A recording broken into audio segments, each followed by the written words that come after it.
Selamat sore Dulur Ngopi, senang sekali pada sore hari ini saya Devi berjumpa kembali di Ngopi, Ngobrol Bintar di Desa Kendal Bulur. Pada sore hari ini kita berjumpa kembali, semoga dalam keadaan sehat walafiat. Dan pada sore hari ini tema kita adalah tentang kesehatan masyarakat. Nah, pada sore hari ini kita sudah kedatangan seorang ibu yang cantik sekali. Terima kasih. Beliau adalah Kepala Puskesmas Kecamatan Boyolangu. Boleh memperkenalkan diri Bunda untuk nama lengkap, mungkin untuk alamatnya. Monggo silakan. Terima kasih. Assalamualaikum warahmatullahi wabarakatuh. Pada kesempatan sore hari yang cerah ini, saya ingin memperkenalkan diri. Iya, monggo. Nama Yulaikah SST MKes. Seperti itu, kami bertugas di Puskesmas Boyolangu sudah 2 tahun ini. Asli tetangga sini aja. Tetangga Kecamatan Boyolangu adalah Kecamatan Pakel, tepatnya Desa Ngebong. Iya. Kami bertugas di bidang kesehatan ini mulai tahun 1995. Bunda, sore hari ini mungkin warga desa Kendal Bulur atau bahkan warga desa di seluruh kecamatan Boyolangu ini ingin lebih tahu dan lebih dekat dengan Puskesmas Boyolangu, Bunda. Kalau boleh tahu, Bunda, pelayanan yang diberikan itu mulai pelayanan jam berapa sampai jam berapa untuk menerima pasien dari masyarakat ini? Terima kasih. Puskesmas Boyolangu adalah puskesmas perawatan, jadi 24 jam, Kak. Kalau yang rawat jalan, begitu jam 7 kita ASN semua ceklok. Pinjer kena pinjer ya. Iya. Itu jam 7 sampai jam 2 siang. Tatkala jam 7 sampai jam 2 siang itu kita rawat jalan istilahnya. Jadi menangani, menerima masyarakat yang berobat, konsultasi ataupun keperluan apa tentang kesehatan itu sampai jam itu.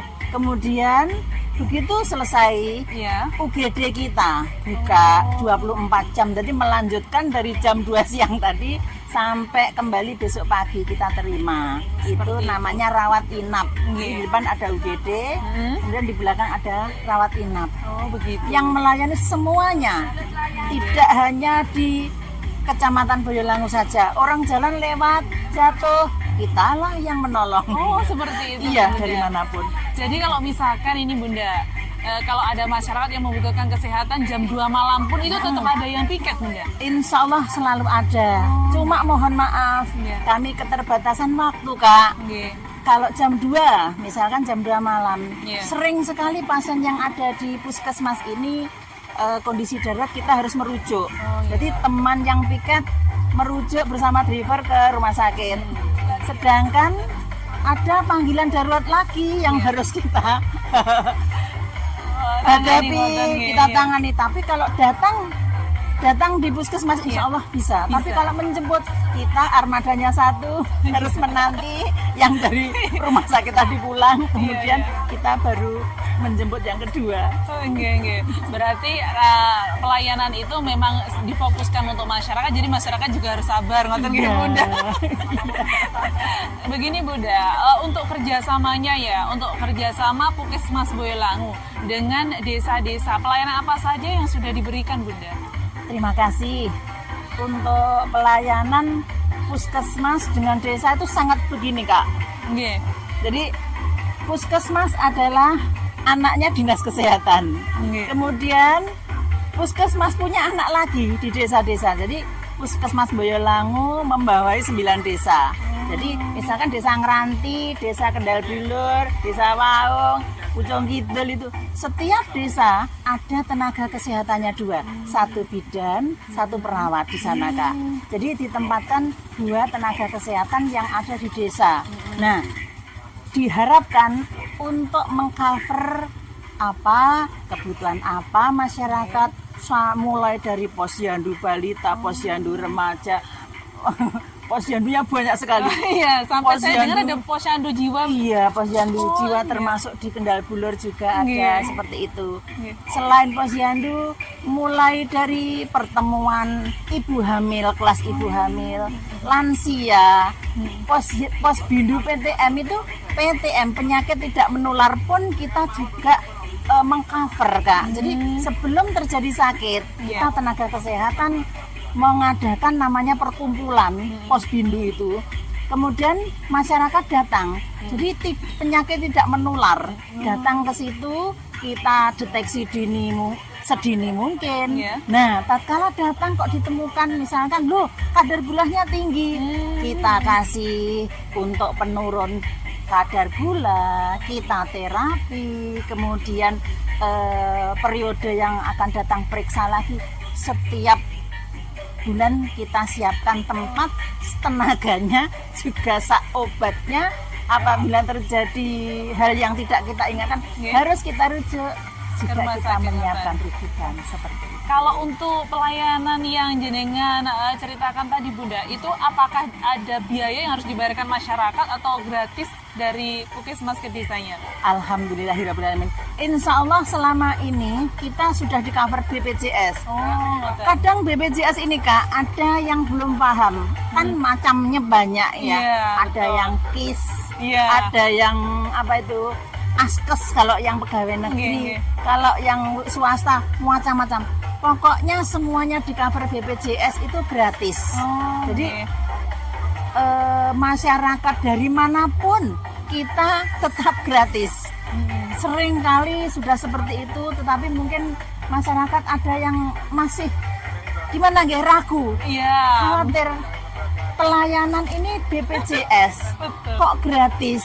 Nanti saya obatnya waktunya dikasih 10, dikasih 5. Enggak, insya Allah kita ada dokter di sana, ada konsultan juga, nakes, perawat, bidan apa, insya Allah dengan hati secara profesional tidak ada. Mungkin rumor ya Kak. Stigma di masyarakat memang seperti itu Bunda. Jadi mungkin masyarakat ini kalau sudah ada informasi dari kepala puskesmasnya langsung, jadi nanti tidak takut ketika ingin menggunakan BPJS tersebut Bunda. Betul ya Bunda.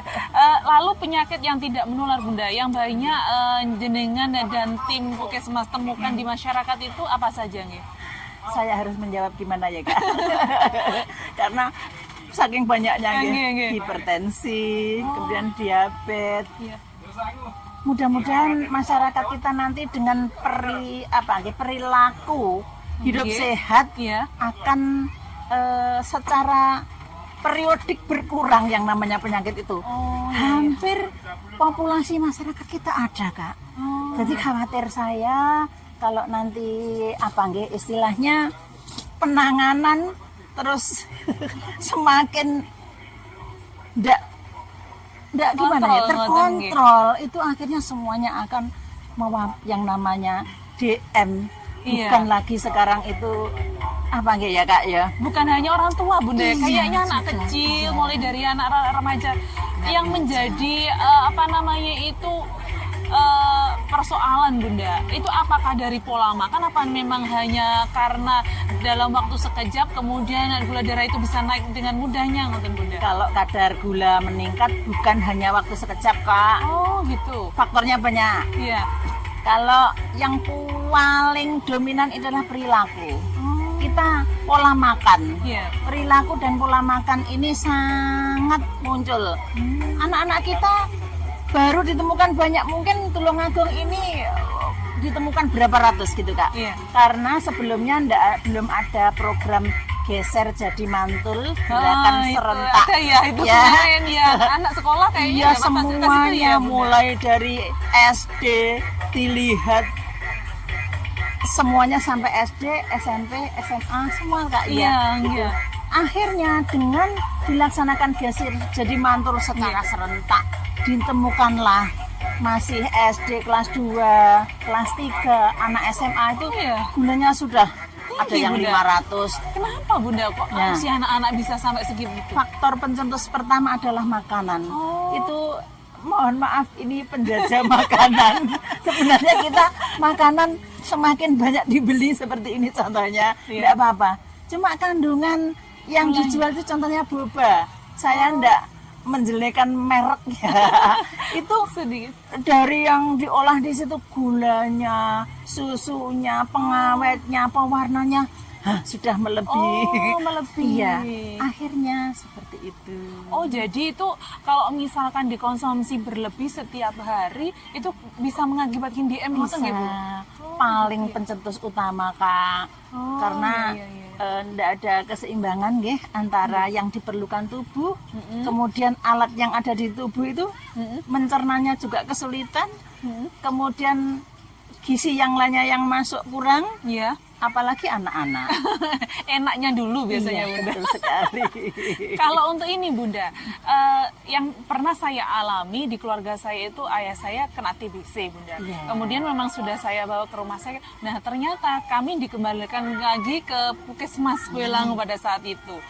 Kalau boleh tahu untuk penanganan TBC ini apakah dikenakan biaya ataukah sudah ada tim khusus yang jenengan persiapkan yang untuk membantu pasien-pasien TBC ini Bunda? Terima kasih. Kalau TBC itu sebenarnya lebih berbahaya daripada penyakit yang lain. Iya. Tetapi kayaknya dikesampingkan, Kak. Iya, Nggih. betul. Untuk TBC, Puskesmas di 32 tempat ini sudah ada programmernya. Jadi istilahnya apa ya? Koordinator Nggih. yang menangani masing-masing puskesmas itu programmer TBC. Nah, di sana sudah ada pendanaan macam-macam. Terus sudah ada gabungan dari organisasi wanita, misalnya Aisyah, tidak apa-apa menyebutkan, terima kasih Aisyah telah Iya. bergabung dengan kesehatan Iya, demi iya. kesehatan masyarakat. Nggih, nggih. Nah, itu didanai, Kak. Misalkan Puskesmas Boyolangu ada Iya. programmernya TBC yang namanya Pak Arif, Nggih. beliau. Kemudian mencetak kader. Masing-masing desa itu ada kader TBC-nya. Oh, ada, nggih, kader, Bunda, iya. ya. Nah, masing-masing kader itu sudah di pertemuan itu dijelaskan mulai dari cara menemukan suspek, diberi yang namanya tempat, istilahnya tempat kayak cepuk gitu ya. Nggih, nggih. Put, Iya. apa istilahnya namanya bisa di mana-mana beda nama ya, Kak. Nggih. Put ini bisa diambil, misalkan di puskesmas minta kader dari Kendal Bulur, minta 5, dibawa pulang di sana karena ada orang batuk-batuk yang dicurigai ke sana 2 minggu kok tidak henti-henti, atau ada saudaranya yang kena TB, loh mendadak dia kok mungkin daya tahannya tubuh turun, kemudian mungkin ada baksil yang saat itu muncul mintip-mintip sehingga muncul reaksi batuk. Nah itu dikasih Nggih. dahaknya, Kak, diminta untuk dikirim ke puskesmas melalui put tadi, Iya. ditutup, kemudian oleh puskesmas nanti akhirnya dikirim juga ke rumah sakit, dicek laborat ini nanti. Iya. Hasilnya gimana? Sekali ngirim itu loh ada dananya. Oh, Itu begitu. ya, yang ngirim itu dikasih dana. Oh. Kita siapkan dari Dinas Kesehatan, dari IC ya sangat membantu. Oh, terima Terus kasih, begitu ya, ya. kok hasilnya ini nanti positif, Iya. nominalnya juga ada lagi, tambah lagi. Sebenarnya support seperti itu, Nggih. terus kita sosialisasikan sudah, insya Allah kader-kader sudah paham, Bu, kader kita itu kalau memang di ujung tombak nggih, Nggih. sangat paham sekali. Oh, iya. Tetapi begitu tenae sosialisasinya itu kok sudah hilang gitu, lupa. Oh. Saya namanya Bu Kader kan pekerjaannya banyak ya, Kak. Iya, nggih. betul, betul, Kan nggih. ketutupan ini, ketutupan Iya, tugas iya, ini, akhirnya semakin lama programmer kita menghidupkan lagi, Oh, mengadakan iya. pertemuan lagi. Sebenarnya sudah seperti itu. Tatkala terjaring positif atau tadi yang sudah ada dari mana positif, obat kita siapkan dari pemerintah gratis. Kalau pengobatan TB ini, istilahnya pengobatan TB, hasilnya kan TBC. Iya. Ini kok enggak mau saya berobat ke puskesmas, Iya. saya kok pilih di swasta di mana gitu, Kak, Iya, ya. iya, iya. Ini sekali berobat dikasih obat selama enggak sampai 1 bulan kan, kita kalau ngobati 1 bulan, Oh, 1 bulan gitu. gitu ya. Oke. Sampai pengobatan 9 bulan, Iya. ada yang pengobatan 6 bulan, nanti masih dicek lagi seperti itu. Selama berobat serut pengobatan 1 bulan itu biayanya mahal, Oh, hampir 1 juta. Kalau tiap minggu, kemudian sampai 9 bulan sudah berapa. Itu sebenarnya mahal. Tetapi kadang ada masyarakat yang belum perso, ada yang aku kok neng puskesmas, aku pilih ngone siapa yang swasta gitu. Iya. Tapi kalau dipikir-pikir, puskesmas sudah menyediakan yang namanya obat TB dari pemerintah gratis sampai pengobatan 0 sampai 9 bulan tadi lamanya. Kadang begitu 9 bulan kok masih timbul lagi dicek, masih muncul positif, kita tambah pengobatan lagi, ada yang 3 bulan, ada yang bulan, tetap gratis. Gitu. Mohon disampaikan mungkin masyarakat yang mendengar saat ini, terus loh ternyata seperti itu, aku tak ke puskesmas Boyolangu, kita terima dengan tangan terbuka. Siap melayani nggih Bunda. Ini Bunda, untuk TBC kandungan obatnya sama nggih berarti dengan yang ditempuh secara swasta itu tadi? Insya Allah sama. Di mana-mana pun dokter sama ahli sudah menemukan obat TB seperti ini. Insya Allah tidak ada bedanya. Mungkin selisihnya kemasan. Kalau yang dari swasta dikemas lebih cantik, mungkin pemberiannya tidak langsung banyak seperti itu. Kalau kita mungkin pengemasannya yang agak kurang excellent seperti itu Kak. Insya Allah sama. Insya Allah sama nggih. Bunda, sebelum podcast pada sore hari ini kita tutup, mungkin ada himbauan dan juga saran untuk masyarakat Kecamatan Boyolangu sehingga ketika merasa kurang enak badan nanti untuk datang ke Puskesmas Boyolangunya tidak ragu-ragu. Bagaimana Bunda? Monggo silahkan disampaikan kepada masyarakat. Terima kasih Kecamatan Kak. Boyolangu. Mungkin closing untuk event ini untuk masyarakat kami Puskesmas Boyolangu dan sekitarnya, tidak hanya Puskesmas Boyolangu, kami sangat menghimbau sekali yang namanya kondisi darurat. Ingat 0355 320 119 adalah PSC Tulung Agung yang sudah go internasional ya, seperti itu. Jadi masyarakat kita, misalkan ini saya kasih contoh sekalian, tetangga Pak Kades, kok ujuk-ujuk, istilahnya ujuk-ujuk ya. Oh saya kok lemes, apa ini yang penyakit jantung, ujuk-ujuk mendadak lempoh seperti itu. Ingat, ditulis di muana di pintu-pintu 0355 320 119 itu adalah telepon PSC yang ada di Rumah Sakit Dr. Iska. Di sana call centernya Kak. Begitu telepon seperti itu nanti diangkat oleh rumah sakit call center. Ini yang menelponi tadi tetangga misalkan gitu. Jadi yang sakit ini di mana? Di Kendal Bulur. Di RT ini dekatnya ini. Sudah. Nanti yang namanya rumah sakit langsung menelpon tenaga kesehatan yang ada di situ, misalkan yang ada ambulan terdekat adalah Puskesmas Boyolangu. Kita ditelepon langsung seketika ke situ. Itu yang pertama. Nanti andaikan kita perjalanan di mana ndak hanya di Boyolangu, kemudian seret di mana di Rejo Tangan ada kecelakaan dress. Loh, kita kok tahu? Daripada kita lewat saja nih moto seperti itu. Berhenti sejenak, telepon 0355 tadi 320 119. Itu padahal sosialisasi dari Polres, kepanjangannya Polsek, TNI, sampai desa, sampai dibuatkan banner di mana. Tapi hanya sebatas banner belum dibaca Kak mungkin Kak. Itu penting Itu pun kejadian di mana-mana langsung diangkat oleh call center yang namanya Rumah Sakit Dr. Iska. Nanti tatkala misalkan dekatnya kejadian kok di Kalangbret, yang ditelepon Iska sana adalah Puskesmas Kalangbret. Tatkala Puskesmas Kalangbret kok tidak ada, dekatnya lagi dihubungkan sampai ketemu itu. Nah, yang perlu kami mohon maaf untuk Puskesmas Boyolangu, tem ambulannya 1. Yang sering kejadian ini saya sampai mohon maaf kepada Pak Kades, kejadian-kejadian yang selama ini membuat hati kita kurang nyaman mungkin ya. Tatkala kita merujuk 1 seret tadi panggilan tem istilahnya. Kemudian sini ada kecelakaan lagi. kita dipanggil ndang berangkat.